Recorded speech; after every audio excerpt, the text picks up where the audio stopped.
ہمارے ہندوستان پاکستان کے لوگ انتقام کو ایسے پالتے ہیں جیسے بچہ ماں پالتا ہے، جیسے مالی پودے کو پالتا ہے، اگلی نسلوں کو کیا کر جاتے ہیں اندے نال تسی بائیکاٹ ہی رکھنا چاہیے۔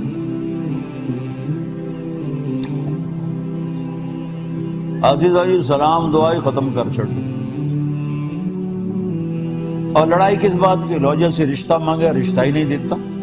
وہ کوئی بکری تنو ہاتھ پدا دے، وہ بیٹی ہے اس کی، اس کو اتنا حق حاصل نہیں کہ اپنی بیٹی کے لیے فیصلہ کرے۔ اصل تو حق بیٹی کو حاصل ہے۔ ہمارے بر صغیر میں تو بچیوں سے پوچھے، توڑا ہی تھوڑا پتا کوئی نہیں، میں اپنے کہہ رہا ہوں کہ ہمیں تو بچوں سے پوچھتا ہی کوئی نہیں۔ ایک خاتون مجھ سے کہنے لگی کہ میرا رشتہ آیا ہوا ہے اور میرے باپ الگ کمرے میں بیٹھ کے مشورے کر رہے ہیں کہ کرنا ہے کہ نہیں کرنا، اور جس کا کرنا اس کو پوچھ ہی نہیں رہے۔ نہ بچوں سے پوچھتے ہیں نہ بیٹیوں سے پوچھتے ہیں، اور ان کو باندھ دیتے ہیں، پھر ان کے مزاج ملتے نہیں ہیں، پھر طلاقیں ہونا شروع ہو جاتی۔ اللہ نے حق رکھا ہے، حق رکھا ہے۔ دیکھو ایجاب قبول کون کرتا ہے؟ لڑکا لڑکا، ماں باپ تو نہیں کرتے، لڑکا لڑکی کرتا ہے، اور یہ اتنا لازمی روکن ہے کہ اس کے بغیر نکاح نہیں ہوتا۔ ہمارے دوست ہیں، لطیفہ نہیں سنا رہا ہوں، صحیح واقعہ سنا رہا ہوں، منڈی باؤدین ہمارے زمیندار دوست ہیں، ان کے گاؤں کا ایک بچہ بسوں پہ لگ گیا نوکری، اور ہمارے ہاں جو بسوں کا کنڈکٹر ہوتا ہے وہ سارا دن استاد جی آنے دے، استاد جی جانے دے، استاد جی کٹھ لو ہے، اگر آپ کو یاد ہے پاکستان کی ثقافت، استاد جی آنے دو، استاد جی جانے دو، استاد جی کٹ لو۔ تو اب اس کا نکاح ہو رہا تھا منڈی باؤدین گاؤں میں۔ مولوی صاحب آکھیا ہاں بھائی فلانے دی دیئے تا اتنا مارے تے میں تینوں دیتی، تو قبول کی تھی؟ اسے کہا جی آنے دو۔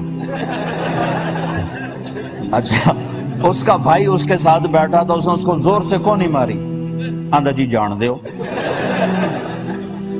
مولوی صاحب آکھیا پترا یہ آن دیو جان دیو نال کم نہیں بڑھنا، اے تینوں قبول کرو آکھنا پاؤنا ہے کہ میں قبول کیتا۔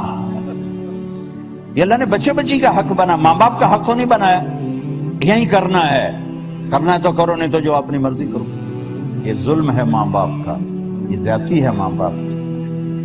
میرے نبی نے فرمایا ما تزوجت وما زوجت الا بوحی من السماء نزل به جبریل، میں نے جہاں شادی کی، میں نے جہاں بیٹی دی، پہلے آسمان سے وحی آئی، پھر میں نے شادی کی، پھر میں نے بیٹی کی شادی کی، ٹھیک؟ اور میرے اللہ نے وعدہ کیا جہاں آپ کی شادی ہوئی، جہاں آپ کی بیٹی کی شادی ہوئی، سب جنتی، ٹھیک ہے؟ حضرت فاطمہ رضی اللہ تعالیٰ عنہ کا پیغام صدیق لائے، خاموشی یعنی انکار۔ حضرت عمر نے مانگا، خاموشی، انکار۔ عبد الرحمن بن عوف نے کہا حضرت علی سے تو جا کے مانگ۔ وہ کہنے لگا میرا تو گھر بھی اپنا کوئی نہیں، مجھے کیسے دیں گے؟ کہا نہیں جا تو مانگ، تو تیرا انکار نہیں ہوگا۔ تو حضرت علی کو بھیجا، اور خود وہ باہر کھڑے ہو گئے، تو چپ کر کے جا کے بیٹھ گئے۔ اب آپ کو تو پتہ چل گیا بھی کیوں آیا۔ ہمیں کہا علی کیسے آئے؟ چپ۔ کہ لگتا فاطمہ کے رشتے کے بارے میں آئے ہو؟ کہ جی۔ تو آپ نے کہا انشاءاللہ، انشاءاللہ کہہ کے اٹھ گئے۔ تو حضرت علی باہر نکلے، کہا دیکھا نا میں نے تمہیں پہلے ہی کہتا تو مجھے نہ بھیجو، انکار ہو گیا۔ تو عبد الرحمن بن عوف کہنے لگے کیسے، کیا کہا؟ کہا وہ بہو کچھ بھی نہیں کہا۔ کہا انشاءاللہ۔ کہا تو ہاں ہو گئی، نبی کی انشاءاللہ ہاں ہوتی ہے، یہ انشاءاللہ کیوں کہا؟ جبکہ پہلے میں آپ کو حدیث سنا چکا ہوں کہ آسمان سے وحی آئی، پھر میں نے بیٹی کی شادی کی، پھر میں نے اپنی شادی کی، ٹھیک؟ آپ نے اگر عورت کے شوق کی شادی ہوتی تو 25 سال کا نوجوان 40 سال کی عورت سے شادی کا شوق رکھ سکتا؟ مالی فن رساء من رغبت، یہ روایت میری نظروں سے گزری ہے، کہاں پڑھی مجھے یاد نہیں، لیکن مجھے نص یاد ہے، الفاظ یاد ہیں۔ مجھے عورتوں کی کوئی حاجت نہیں ہے، جس نے اللہ کو آنکھوں سے دیکھ لیا ہو اس کے لیے کیا چیز رہ گئی پیچھے؟ 25 سال زندگی کے، اپنے سے 15 سال بڑی عورت جس کے 2 نکاح ہو چکے ہیں، بیوہ ہیں، ہر ایک سے اولاد ہے، 25 سال ان کے ساتھ گزار دیے، اور جب 50 سال سے آگے زندگی گئی اور آدمی کی ڈھلوان شروع ہوتی ہے تو اکٹھے 10 نکاح۔ یہ آسمان کی وحی تھی جس کی وجہ سے نکاح کیے گئے۔ کیوں کیے گئے؟ ایک وجہ آپ کو زندگی سمجھانا تھا کہ گھر کی زندگی کیسے گزارتے ہیں، ایک مرد گھر میں بطور خامد کیسے زندگی گزارتا ہے، یہ سکھانا تھا۔ گھر پیسوں سے نہیں چلتا ہے، گھر اچھے اخلاق سے چلتا ہے۔ مولوی صاحب کے مسئلوں سے گھر نہیں چلے گا، وہ اچھے اخلاق سے گھر چلتا ہے. 11 مختلف مزاج کی خواتین سے کچھ بھی نہیں دے رہے اور وہ قربان ہو رہی. 3 دن کا فاقہ ہے اور وہ قربان ہو رہی. کیا چیز دی؟ عزت دی، اخلاق دی، عزت دی، محبت دی. عرب کے ماحول میں بیوی سے اظہار محبت عیب تھا، معشوقہ سے اظہار محبت فخر. شاعری بھری پڑی ہے عرب کی شاعری. وَهَلْ تَبْكِينَ لَيْلَا إِذَا مِتُّ قَبْلَهَا وَقَامَ عَلَى قَبْرِ النِّسَاءُ النَّوَائِحُ كَمَا لَوْ أَصَابَ الْمَوْتُ لَيْلَا بَكَيْتُهَا وَجَادَ لَهَا دَمْعٌ مِّنَ الْعَيْنِ صَافِحُ وَأَغْبَتُ مِنْ لَيْلَا بِمَا لَا أَنَالُهُ بلا كل ما قرت به العين طائح ولو ان ليلى الأخيلية سلمت علي ودوني جندل وصفائح. ہر شعر میں وہ لیلا کا نام لایا ہے، لیلا کا نام لایا. دیکھو لیلا لیلا لیلا لیلا، 4 بیت ہیں، چاروں میں لیلا لیلا لیلا. یہ عرب کی معاشرت ہے. معشوقہ سے اظہار محبت اشعار میں، بیوی سے اظہار محبت موت ہے.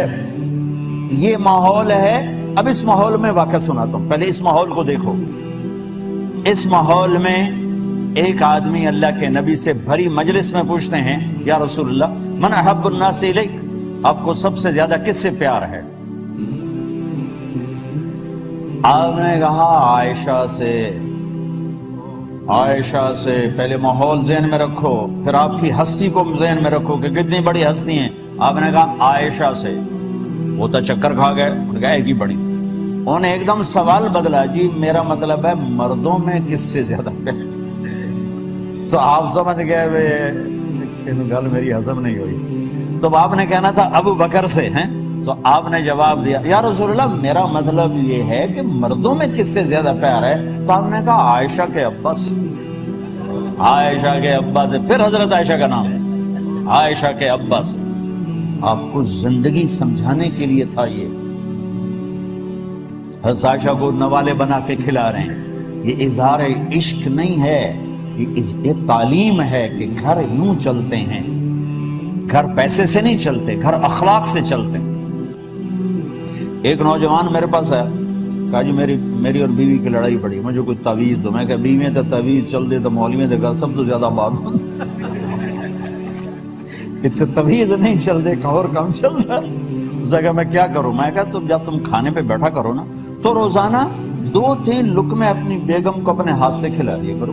ایڈی ساری گل. 2-3 ہفتے گزر گئے، مجھے تو یاد بھی نہ رہا. اس کا ویسے ہی فون آ گیا حال چال پوچھنے. تو مجھے اپنی بات یاد آ گئی. میں نے کہا بھائی وہ میری نصیحت پہ عمل ہوا؟ کہا جی نہیں. کیوں؟ کہنے کا شرم آتی. بے وقوف، کمزور سے لڑتے ہوئے شرم نہیں آتی. بیچاری کمزور عورت. آپ نے گاما کا نام سنا؟ گاما پہلوان. گاما غلام محمد نام تھا، گاما کہتے تھے. یہیں آپ کے لندن میں 1915 میں اس نے امریکن پہلوان تھا زبسکو، اس کو ہرایا 2 گھنٹے کی کشتی کے بعد. تو اس کو ٹائٹل ملا تھا رستم زمان کا. امرتسر کا تھا، پھر لاہور شفٹ ہوئی ہیں اس کے انتقال. بھولو اس کا بھتیجا تھا. تو وہ گیا سبزی لینے. تو سبزی والے سے کوئی بھاؤ تاؤ میں آگے پیچھے بات ہوئی تو سبزی والے نے گلاس اٹھا کے گامے کو مارا. تو اس کے لگا یہاں کن پٹی، تو خون نکل آیا. اس نے پگڑی کھولی اور نیچے سے پگڑی کو کر کے نا یوں باندھ کے چل پڑا. تو لوگوں نے کہا پہلوان جی اے ماڑا جا تانوں مار گیا تو تسی بولے ہی کچھ نہیں. وہ کہنے لگا ماڑے نو مار دیا شرم آتی. وہ کہنے لگا کمزور کو مارتے ہوئے شرم آتی، کمزور پہ ہاتھ اٹھاتے ہوئے شرم آتی. اس لیے میرے نبی نے فرمایا جو عورتوں پہ ہاتھ اٹھاتے ہیں ان میں کوئی بھلائی نہیں، ان میں کوئی خیر نہیں. میں کہا تو پہلے ایک کام کر پھر دیکھی انشاءاللہ. تو اس کا 1 گھنٹے بعد فون آیا. وہ تو جی کمال ہو گیا. میں نے کیا ہوا؟ کہا جی میں نے اس کے منہ میں لقمہ ڈالا، اس کا منہ وہیں کھلا ہی رہ گیا اور لقمہ اندر ہی نہیں گیا. وہ کہنے کہ تو طے کر نہیں سکتا، تو انداز تینوں کہیں پٹی پڑھائی. اس نے کہا میں تو مولی طارق جمیل پٹی. اس نے کہا اللہ دا بھلا کرو تو بچے دا بھلا کرے جائیں جنہوں بندہ بنایا.